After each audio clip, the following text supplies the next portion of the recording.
His voice cut through the ballroom like a blade, smooth, confident, and loud enough for the 500 guests who suddenly pretended not to hear.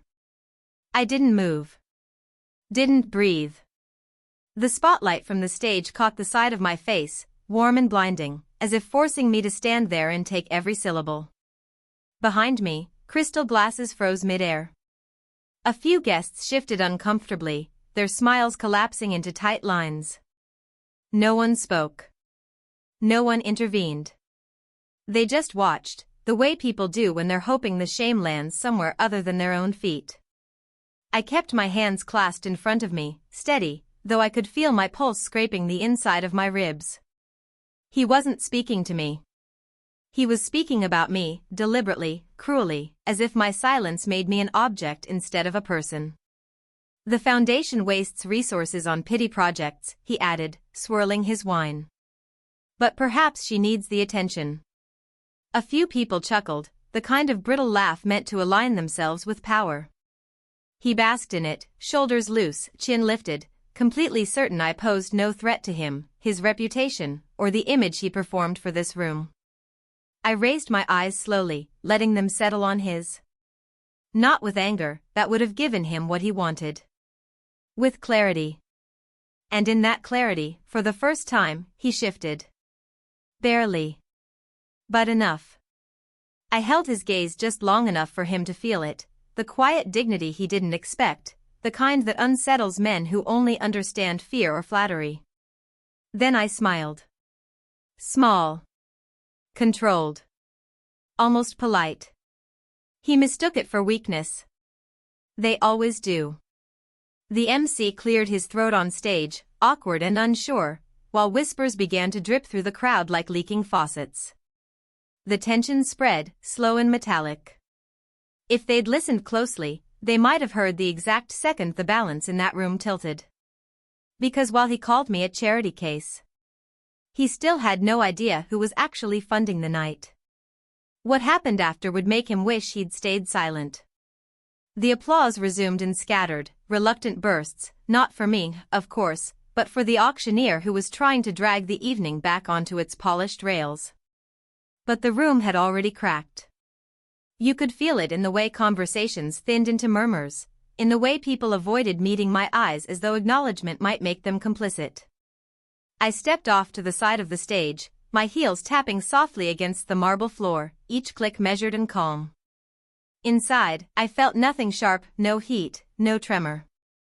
Just a steady, cool awareness spreading through me like ink. He followed me with his gaze. I didn't need to look to confirm it. You can feel when someone is proud of the wound they've just carved. His expression held that smug ease, the kind born from believing the social hierarchy is carved in stone and that he sits comfortably at the top. Someone approached me, a middle-aged woman in a silk navy dress, fingers twisting around the stem of her glass. I'm sure he didn't mean it, she whispered, eyes darting toward him. Her attempt at comfort was soft, well-intentioned, and utterly cowardly. I smiled gently. You don't have to explain his choices to me. She inhaled through her nose, relief and shame mixing in her expression, then walked away before the conversation could stain her evening gown. Behind me, the donor laughed again, louder this time, as if proving he still held command of the room. People laughed with him. They always would, until they were told otherwise. My attention drifted to the stage lights, white, sterile, humming faintly. They illuminated everything except the truth. Not yet. Not here. A waiter passed by with champagne. I declined with a quiet thank you, because the steadiness in my voice mattered more than the drink. And still, he watched. I could feel it, an invisible line drawn between us, thin and taut, humming with a tension he didn't recognize but I understood intimately. He thought tonight would end with my silence. He thought humiliation was the final scene. But the night had barely begun. And the first shift in his world was about to come from someone he never expected. He finally approached me. Not quickly, men like him don't rush. He moved through the ballroom with practiced confidence, shaking hands, laughing, savoring the attention as if he were absorbing the room's oxygen one compliment at a time. But eventually, inevitably, he drifted toward me like a tide he believed he controlled.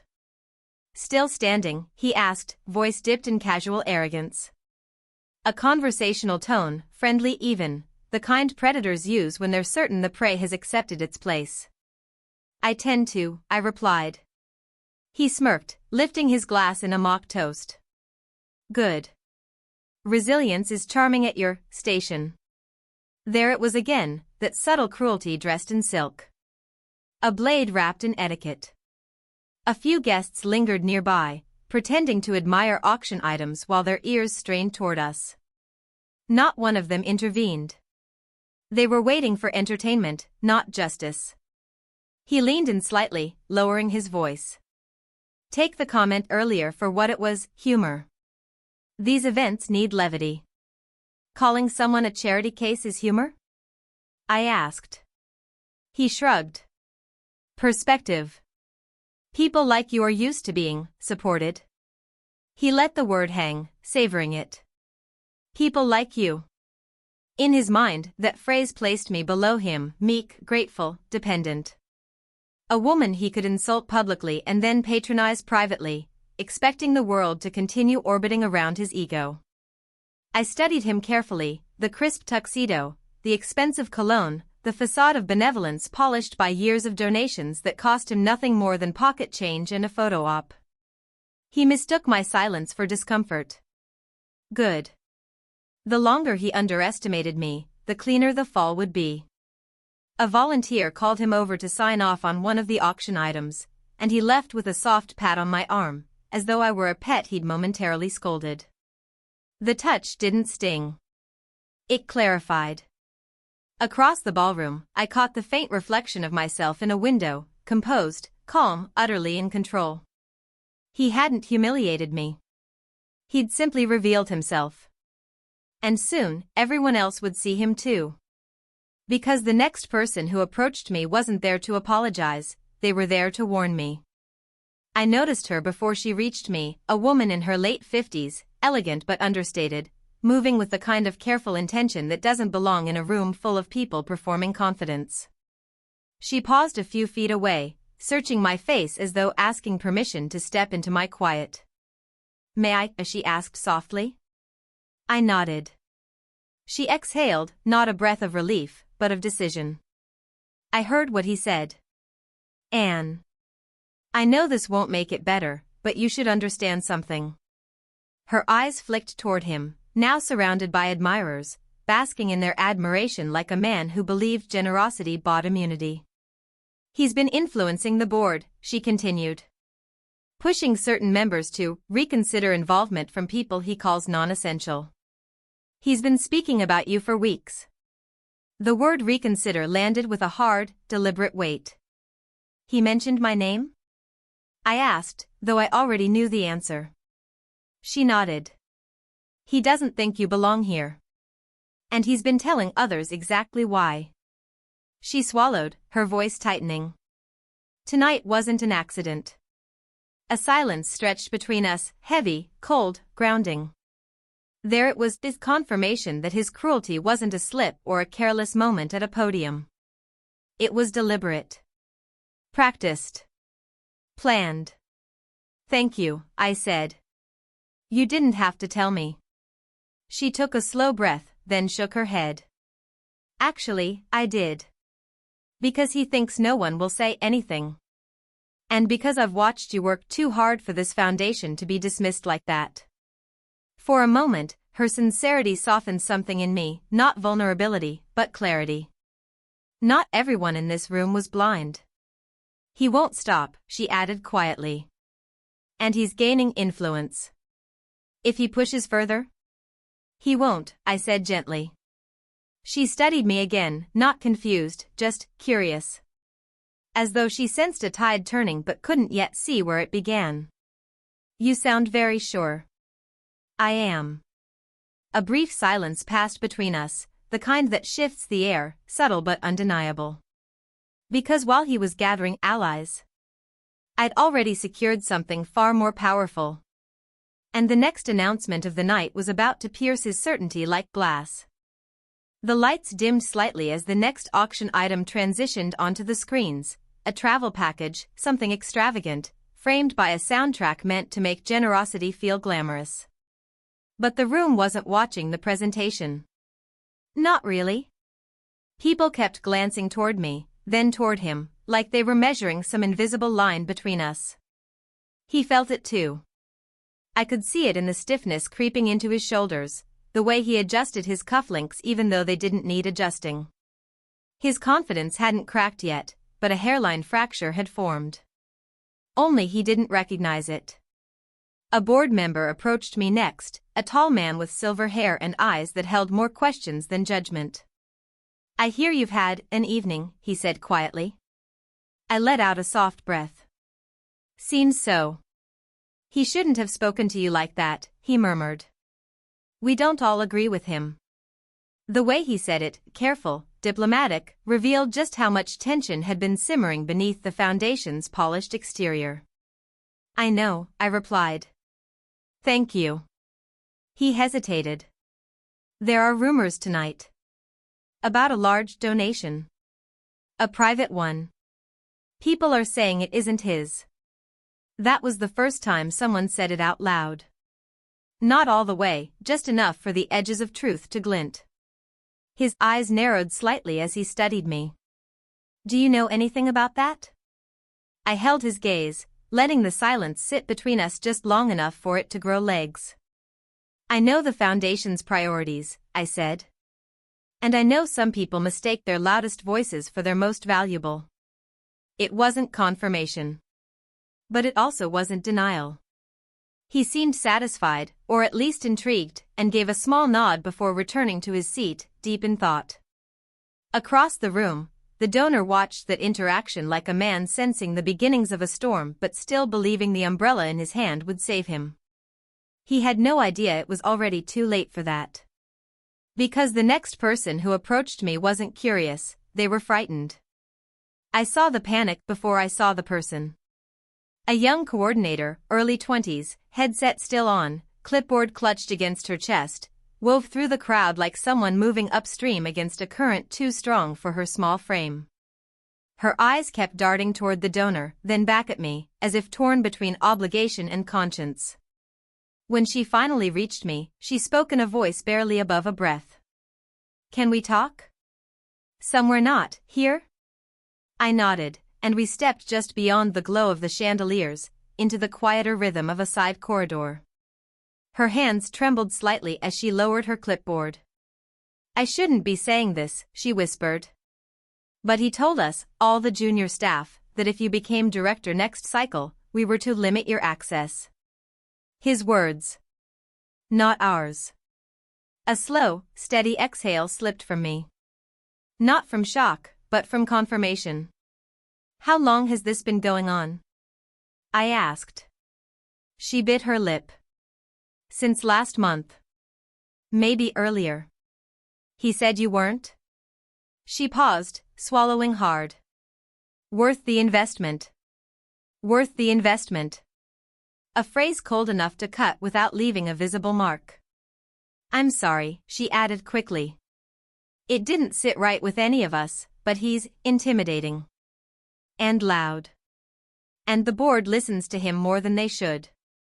Her fear wasn't about losing her job. It was about betraying the wrong person. She just wasn't sure who that was anymore. "Thank you," I said gently. "You did the right thing." Her shoulders sagged with a relief so sudden it almost looked painful. "People are scared," she murmured. "He told us tonight was going to prove he deserved more control. He kept saying the Foundation needed strong direction." Strong direction, his euphemism for domination. I glanced back toward the ballroom, where his silhouette moved with the same careless arrogance as before, unaware of how many small truths had begun to surface. "Stay calm," I told her. "Nothing will happen to you." She nodded, unsure if she believed me yet. But she would. Because the next reveal of the night wasn't whispered in a hallway, it happened center stage. "You said." I returned to the ballroom just as the MC invited the audience to settle. There was a subtle shift in the air, not dramatic, not obvious. More like a curtain had been pulled back in the minds of the people who had spoken to me. One by one, their silence had begun to erode, and now an undercurrent of awareness threaded through the room. He didn't sense it. He was too busy occupying the center of his own universe. The donor stood near the stage, laughing too loudly, gesturing with broad, entitled strokes of his arm as he told some story meant to impress a small cluster of board members. They nodded along, but now their eyes flicked between him and the rest of the room, as if they were watching something unravel in real time. When the music softened, the MC stepped forward again. "Ladies and gentlemen," he announced, "before we continue with the final round of bidding, the Foundation would like to acknowledge a major development that occurred earlier this afternoon." A wave of curiosity swept through the audience. I took a breath.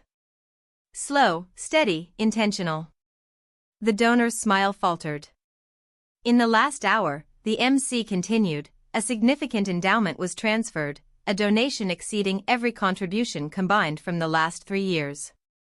A hush fell so quickly it felt like gravity had shifted. The donor straightened, adjusting his jacket, preparing to accept credit he thought was already his. "But tonight," the MC said, "the donor has chosen to remain anonymous, at least for the moment."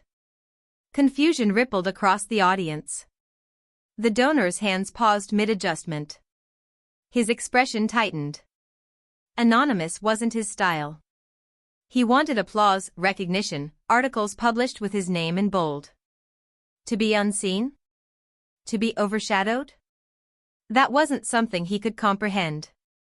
The MC hesitated, then glanced briefly toward me. Just a flicker. Quick enough to overlook, sharp enough for him to notice. And he did. The donor's eyes snapped in my direction, suspicion tightening around the edges of his composure. He stepped forward, unable to hide the tremor of insecurity. "What endowment?" he demanded quietly to no one in particular. But the question wasn't his to answer. Because the next detail the MC revealed would wipe the smug certainty from his face entirely. Cleared his throat, not out of nerves, but out of the weight of the next sentence. It was the kind of pause that makes a room lean forward without meaning to. "This endowment," he said slowly, "came with one stipulation, that the allocation of all funds raised tonight, and the direction of the next 3 fiscal cycles, must be overseen by a single director of the donor's choosing." A ripple moved through the audience, surprise, confusion, curiosity sharpening like 1,000 tiny needles. The donor blinked, frozen for a fraction of a second before recovering with a stiff smile. "Well, I'm honored," he murmured, loud enough for those around him to hear. "Truly honored. I suppose I should expect a call soon." But no one laughed. No one agreed. The silence around him was thick, uneasy. The MC continued, "This individual was chosen not for status, but for commitment. Not for money, but for integrity." The donor made that very clear. I felt dozens of eyes sliding toward me, some subtly, others openly. Not accusatory, curious. Like they sensed something shifting beneath the polished marble floor. The donor's composure thinned into irritation. "Whoever it is," he said sharply, "they should have the decency to step forward." His arrogance rang louder than he intended. People noticed. The MC glanced down at the card in his trembling hand, though his trembling wasn't fear. It was anticipation. He knew the storm he was about to unleash. Before revealing the selected director, he said, "I'm instructed to read the donor's note." Their words, not mine. He unfolded the card. A breathless silence fell. "To the one who has carried the work while others carried the credit. To the one dismissed by those who mistake noise for leadership. You are the reason this foundation still stands." Several board members stiffened. A few guests exchanged glances. The donor's jaw tightened. The note wasn't written for him. It was written against him. A slow realization spread across the crowd like dawn breaking, bright, undeniable, irreversible. The donor stepped forward, voice cracking slightly. What exactly is this supposed to mean? He shouldn't have asked. Because the next line on that card would unravel the last piece of certainty he had left. You said. The MC looked up from the card, his voice steady now, anchored by the weight of what came next. And to the one who was publicly belittled tonight, may this serve as a reminder that dignity cannot be taken, only revealed. Gasps scattered through the room like dropped glass. He, the donor, went rigid. The color in his face shifted not to anger, not yet, but to something far less familiar to him, uncertainty. He turned, scanning the room, searching for someone, anyone, to reassure him that this wasn't about him. No one met his eyes. The donor's chosen director, the MC announced, is someone the board has underestimated for far too long. Someone whose work has quietly carried the mission while others claimed the spotlight. A soft hum spread across the ballroom. Recognition flickered in a few faces. The truth had begun to thread itself together. He looked from person to person, his composure fraying. This is absurd, he muttered. Who would ever? He stopped. Because the MC had paused mid-sentence and slowly lifted his hand, gesturing not toward the stage, not toward the board table, but toward the edge of the ballroom. Toward me. A spotlight shifted with a gentle, inevitable glide until its center fell across my shoulders. The room turned as one body. You could feel the collective inhale, the realization blooming across each face like a slow, cinematic reveal. I did not move. I did not gesture. I simply stood there, calm and steady, the way a truth stands when it no longer needs to hide. The donor stared at me, stunned, the first cracks shattering across the facade he'd spent years maintaining. You, he breathed, barely audible. No, this is impossible. But the room no longer revolved around his disbelief. The MC cleared his throat for the final line of the announcement. And by the donor's explicit instruction, all funds raised tonight will be placed under her sole discretion. The ballroom erupted, not in applause, not yet, but in something sharper, awareness. He staggered back half a step. A king realizing the crown was never his. And what happened next would make the entire room question everything they thought they knew about power. For a long, stretched second, no one moved. The ballroom held its breath, suspended between two versions of reality. The one he'd always controlled, and the one he never imagined could exist. He stepped toward me, slow at first, then faster, as though proximity alone could undo what had just unfolded. You can't be the donor, he said, voice cracking under the strain of denial. You don't have the resources. You. He stopped himself, realizing the insult that nearly escaped. But the room had already heard it. Whispers unfurled in every direction, soft but cutting. Faces he expected loyalty from now watched him with a new kind of clarity, one that held no warmth. I met his stare with calm steadiness. You've made a lot of assumptions about me tonight. He opened his mouth, closed it, then tried again. This is some kind of mistake. This can't be real.